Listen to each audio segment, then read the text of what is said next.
Early in the morning. What's going on, people? It's your boy Cam Topical Juice, and we are back with another video for you today.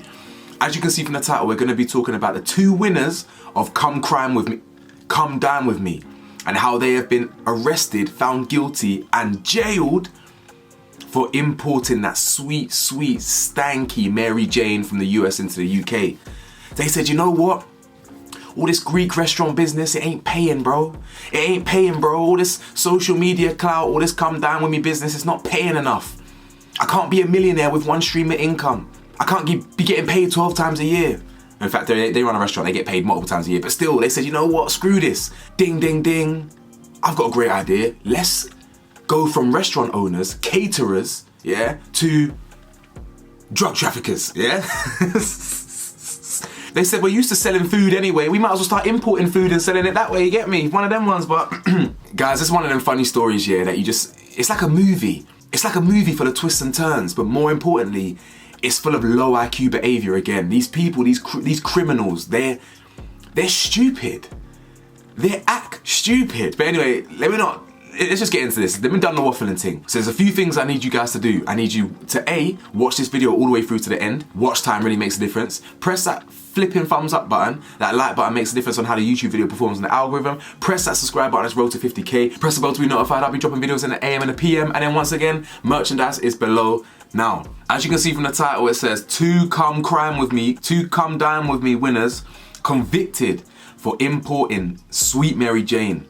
Nicholas Panayotou, I think that's right. Nicholas Panayotou and Eleanor Attard among gang who planned to smuggle 58 kilos of dank into the UK. A couple who won the pro version of Channel 4's Come Dine With Me posed as custom officers to steal green as part of a wider scam. Nick and his wife Eleanor put on fake uniforms to confiscate suitcases stuffed with smuggled green. The couple's co-conspirators in the double cross had arranged for 58 kilos of the drug to be brought in from California to Heathrow by two female couriers in January last year. They pounced outside Terminal 3, saying they needed to take the luggage for inspection, and vanished. The couple went to the hotel, then back to their Greek restaurant the next day, where they filmed the green on their kitchen work surfaces using Goofy Nick's phone. But their plot fell apart when the ripped off couriers unexpectedly reported the theft. Guys, did you hear what I just said then? Before I carry on, did you hear that? I don't even know what's more low IQ. You filming your treasure on your phone, which is always a risky business, or the couriers actually reporting the theft to the police. Are you stupid? The couriers, fam, imagine, yeah, I've just robbed a bank. I've robbed 1 million cash, cold hard cash, and someone robs me in the street and they take my cash. I then call the police and say, yo, oink, oink. Someone just robbed my suitcase full of £1 million that I just robbed from a bank 5 minutes ago. What are you gonna do about this? Brother, I don't know what to say. The couriers literally snitched on themselves. This is incredible. And this is why crime is funny, because the reason why is you can get away with robbing a trap house or robbing a grow, you know, full of crops or whatever. Because it's crime versus crime. 99% of the time, if you're into criminal activity and you've been robbed, you're not gonna report that to the police. But these goofies, yeah, they obviously robbed the wrong people. They robbed these couriers who weren't about it. They were civilians, and they said, you know what? I don't want no more parts of this. Yo, I'm calling the feds. Yeah, craziness, absolute crazy. Police then found CCTV of the couple hauling the package into the car, and ANPR cameras were used to track them down. It's peak for them. As you can see here, it actually says the car was registered to Attard. You know what, Attard? I think you should start putting an R in front of your name. How about that? Because you ain't mentally there, you get me? You're what I like to call neurologically challenged. When you do crime, yeah, it's very important that you remove any and all traces to you. So things like bank accounts, you know, you can't use bank accounts, you have to use cash because there's an electric paper trail or whatever. footprint. When you use vehicles, you don't use vehicles in your own name. You understand? So this here was just one botched movie script. You've got them using vehicles in your own name. 5 seconds after they do the criminal activity, they're filming it on their phones, not even a burner phone or anything, they're filming it on their actual phones. You've got the couriers, whatever the flipping word is, who are implicit in the actual criminal activity. You've got them snitching on themselves because they've been robbed. This whole thing is a clown shit show, bro.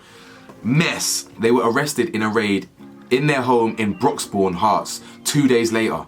The couple won the Channel 4 show in 2022 with their restaurant Touch of Greek in Chingford, North East London, which is now closed, obviously. They were probably cleaning a lot of their money in that restaurant. Yesterday, Pani, 43, got 4 years jail at Alworth Crown Court, West London, after being convicted of conspiracy to supply drugs and theft.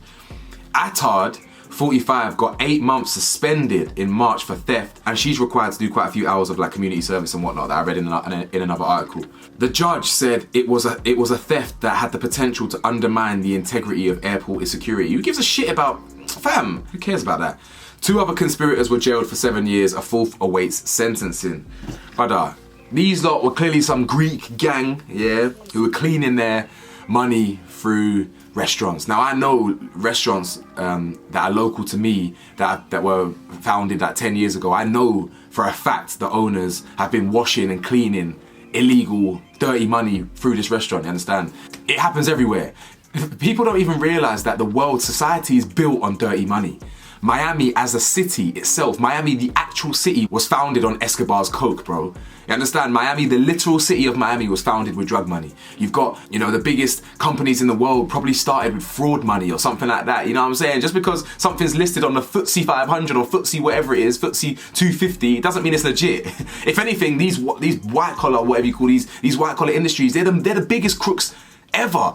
But yeah, they'll go to, when they get caught for all their billions of worth of fraud, they'll get a nice little slap on the wrist, maybe 2 years, asked to pay back $1 million of it. But a man importing 58 kilos of weed grown from the earth, natural, yeah, unlike alcohol, poison, factually not natural, factually worse for you than marijuana is, etc. You can go jail for 7 years for that. It's just, I've gone off on a real tangent here. That's got nothing to do with the video, but it's just funny, innit? It's like the hypocrisy of society makes me sick, actually, if I'm being honest. I see it when I'm out with my family, or making jokes, or it's wine time, it's this, it's that, or let's get an extra couple of bottles of wine because we know so-and-so's coming and so-and-so's coming. It's all flipping, it's all a joke thing. But anyway, I've gone proper tangent, but let me know your thoughts, man. Like, comment, subscribe. Free them lot, yeah, free them lot. What the hell do I know, man? I'm just a man in his 20s. Boy!